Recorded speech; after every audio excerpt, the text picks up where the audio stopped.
जब इतना कन्हैया कह रहे थे तब तक गोपियां बोली, कृष्ण आपने सही कहा, पतिव्रत धर्म का पालन करना चाहिए, पति की सेवा करनी चाहिए। तो एक बात बताएं आप। बोले क्या? एक घर में पति और पत्नी रहते थे, उसकी पत्नी पतिव्रत धर्म का पालन करती थी। एक बार उसके पति को कहीं बाहर जाना था, कार्य से विदेश जाना था,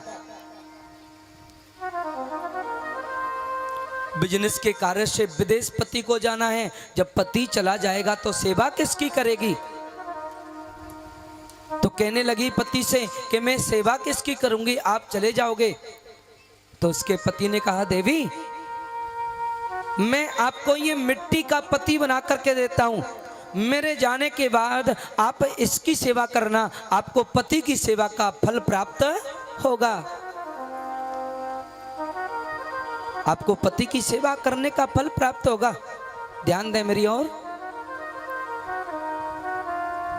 एक बात बताइए, उसका पति चला गया और वो मिट्टी की अपने पति की प्रतिमा की सेवा करती।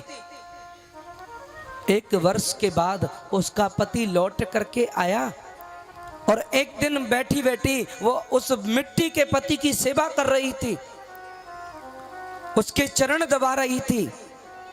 उसका पति आकर के और दरवाजे को उसने खटखटाया, देवी खोलो।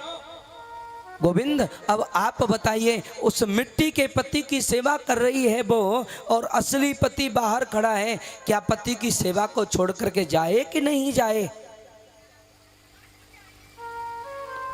कन्हैया बोले, सिंपल सी बात है, जब ओरिजिनल पति मिल गया हो तो उस नकली पति का क्या करना, असली पति के पास जाना जाए।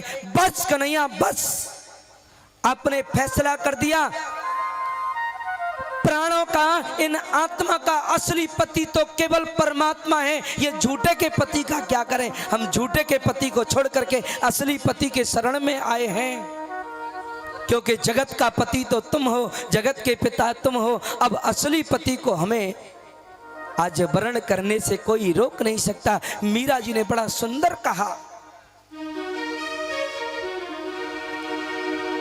ऐसे बर को क्या बरूं जो जिए और मर जाए, बरबरियों घनश्याम को सो जीवन अमर हो जाए।